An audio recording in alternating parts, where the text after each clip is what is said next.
Hello Shubham भाई, नमस्कार। नमस्कार भाई। भाई, हमें काफ़ी टाइम से एक कन्फ्यूजन थी। हाँ जी, इस पूछिए। ज़माने को देखते हुए लोगों को एक बहुत बड़ी प्रॉब्लम प्रॉब्लम है, क्या है वो राम जाने। हाँ, बट ये बात तो सत्य है, लोग इश्क, मोहब्बत, इसका मतलब क्या है? इसमें क्यों डूब जाते हैं? अपने करियर को छोड़कर एक नए विचार में क्या है ये बताइए? आप इसके बारे में कुछ एक्सप्लेन दे सकते हैं एकदम आप? बढ़िया एक्सप्लेनेशन देंगे। जी, प्लीज़ टेल मी। मोहब्बत नाम का शब्द वास्तव में लोगों ने इस्तेमाल किया, पर वो होता क्या है कि हमारे दिमाग को ना आसान काम पसंद आता है, ऐसे काम जिसमें थोड़ा आनंद हो, मेहनत कम मिले। क्योंकि हमारा जो दिमाग होता है वो मालिकाना हक रखता है और शरीर को गुलाम बना के काम करवाता है। शरीर चाहता नहीं कि हम काम करें, कोई नौकर नहीं चाहता कि मालिक का आदेश हम माने, और वो मालिक से विनती करता है कि मालिक थोड़ा रहम कीजिए। और मालिक अगर कमजोर होता है, सख्त नहीं होता, तो परमिशन दे देता है। सेम सेम दिमाग कहता है तुम काम करो, शरीर कहता है ना इसमें मजा नहीं है, मजा उस काम में है, मालिक इसे तो वही कर। और तुम्हारा दिमाग कमजोर होता है, तुम उस तरह डूब चले जाते हैं और उसमें फिर डूब जाते हो धीरे धीरे। तुम्हें लगता है हमारा दुनिया में कोई एक शख्स है जो केवल हमारे लिए बना है, हम उसके लिए बने हैं, हमारे लिए बहुत सारे कार्य काम करता है, दिल की बातें शेयर करता है, हमारा हमदर्द है, पर ऐसा कुछ होता नहीं है। वो भी तुम्हें छोड़कर चली जाती है, रीजन होता है उसका। अच्छा, आप ये बताइए, इसका पहले कारण क्या है? कारण ही बता रहे हैं, रीजन होता है उसका। आपके पास अगर कोई वस्तु, कोई चीज है, तो आप उसे कब तक रखना चाहेंगे? जब तक वो बेस्ट है। जी, अगर उससे बेस्ट मिलने लगेगा तो आप उसे छोड़ देंगे। बिल्कुल। आप ही नहीं, दुनिया में हर शख्स वही चाहता है कि जब तक हमारे पास बेस्ट नहीं है तब तक हम तुमसे मैनेज करेंगे। जब हमें बेस्ट मिल जाएगा तो आप ओल्ड हो चुके हो। इसीलिए एक शायरी बोलूंगा कि मिल जाएगी तुमको भी तुम्हारी चाहत, पर तुम्हारी चाहत को तुमसे ज्यादा चाहने वाला नहीं है। यानी तुम जिसको चाहते हो ना, अगर उसे तुमसे बेस्ट मिल गया तो तुम्हें छोड़ने में देर नहीं लगेगी। क्या बात तो बोल रहे बेस्ट हो? बने रहना, अपनी चाहत को पाना आसान हो अच्छा, जाएगा। आप इसका निवारण बता सकते हैं, ये कैसे दूर किया जा सकता है? कुछ कुछ बताइए आप इसके बारे बहुत में। बहुत सारे फिलोसफर हुए हैं, बहुत सारे हाँ। दर्शन शास्त्री हुए हैं जिन्होंने इसके बारे में बात किया था। जीवन का दर्शन कई मुद्दों से देखा जाता है, सबका अपना अपना देखने का नजरिया होता है, इसका कोई निवारण नहीं हो सकता। निवारण एक है, संतुष्टि। अगर हम ज्ञानेंद्रियों के ऊपर जाएंगे तो इससे नहीं बच पाएंगे। हमारे पास निवारण एक है, हम आसन का पालन करें। हमारे पास अवस्थाएं होती हैं, जैसे आपने सुना होगा कि एक बाल्यावस्था होती है, फिर यवनावस्था, फिर प्रौढ़ावस्था, वृद्धावस्था। सब अवस्थाओं का अपना एक रूप होता है, अपना एक मान्यता होती है, एक अपनी एक एज होती है। तो जब बाल अवस्था हो तो हमें अपने बचपन को जीना चाहिए, यौनावस्था हो उसमें ब्रह्मचर्य करना चाहिए, प्रौढ़ावस्था में हमें वैवाहिक जीवन पे ध्यान देना चाहिए। उसके पहले तो जब तक स्टूडेंट हैं तब तक तो नहीं सोचना चाहिए कि हमें इन सब में इन्वॉल्व होना है। और वृद्धावस्था आस्था की अवस्था होती है, उस समय प्रवचन की अवस्था होती है, तो हमें आस्था में रहना चाहिए, अपने छोटे बड़ों को सीख देनी चाहिए, भगवान की भक्ति करनी चाहिए। उम्र एक ही होती है वैवाहिक अवस्था की, होती है प्रौढ़ावस्था। लेकिन यौनावस्था में गलती मत कीजिए, यौनावस्था उत्फुल्लन की अवस्था होती है। इस समय आपको अपने अंदर बदलाव करना चाहिए, आपके अंदर वो एनर्जी होती है, तब दुनिया को चेंज कर सकते हो। इंग्लिश में कोटेशन आता है, if you can think then you can do, और if you can do then you can think everything. यदि आप सोच सकते हैं तो आप कर सकते हैं, और यदि आप कर सकते हैं तो आप दुनिया में कुछ भी सोच सकते हैं। Very good. ये केवल जवानी के लिए कही गई है, बुढ़ापे में ऐसा नहीं होता। जब हमारे घुटनों में डर हो जाता है तब हम किसी से रेस नहीं कर सकते। तो जवानी बर्बाद मत कीजिए आप।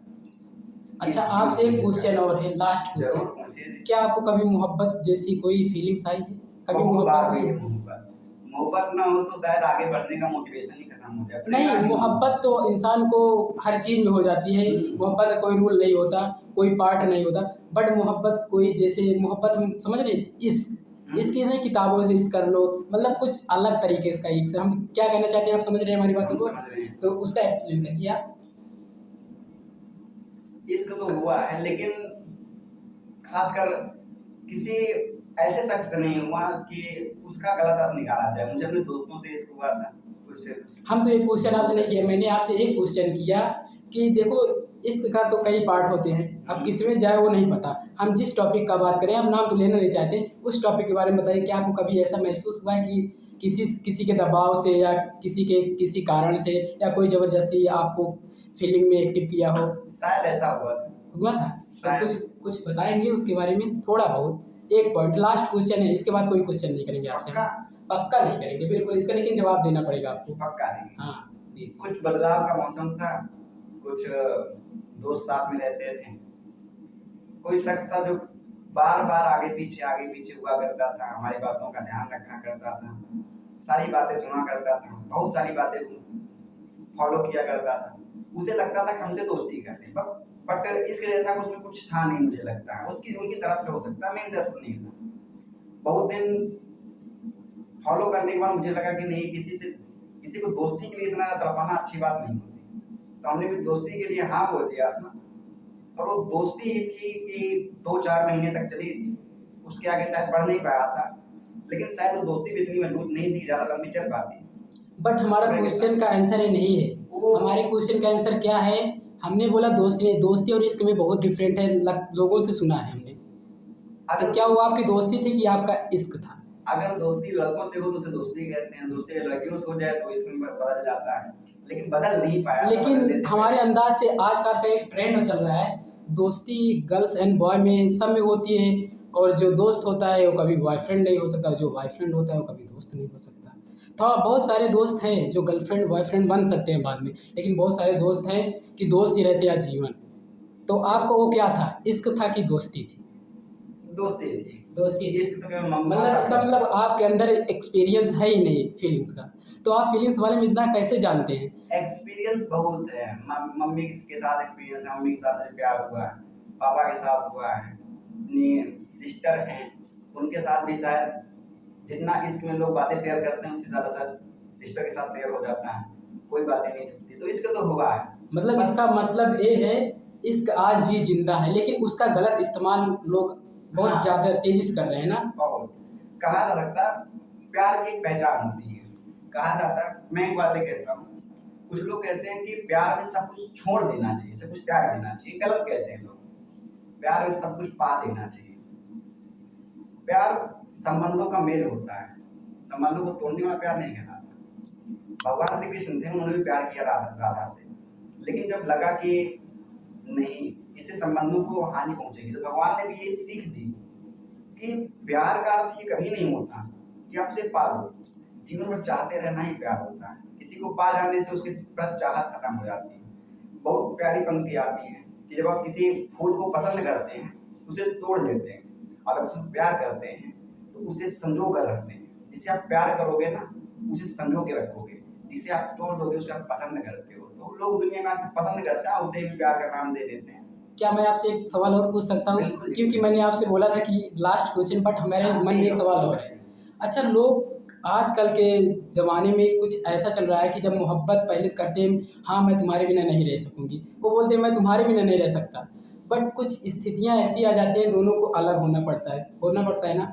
तो उस कंडीशन में जो बंदे बोलते हैं कि हम आपसे दूर होना चाहते हैं, तो जो नेक्स्ट वाला पार्टनर रहता है वो बोलता है कि आप नहीं करोगे मैं आपको ब्लैकमेल कर दूँगा। क्या ये सब इसी मोहब्बत बोलते हैं? ब्लैकमेल करना मोहब्बत बोलते हैं? मुझे तो ऐसा नहीं जैसे लगता। तुम किसी को छोड़ के चले जाओ और तुम्हें आप बोले कि मैं तुम्हें ब्लैकमेल करूँगी, किंतु या तुम हमारे साथ रहो या तो मैं ब्लैकमेल करके तुम्हें ये करवा दूँगी, वो करवा दूँगी, ये करवा दूँगा, वो करवा दूँगा। तो इसके बारे में आप बताइए? इसके बारे में बहुत प्यारा सा विचार है। आप जैसे कि मान लीजिए किसी को पसंद करते हो, तो एक बात बताइए, क्या दोस्ती, क्या प्यार बस वहां तक है? जब तक आप मुझसे प्यार करोगे तभी तक मैं आपसे प्यार करूंगा। इसका मतलब तो आप मुझसे समझौता या सौदा कर रहे हो।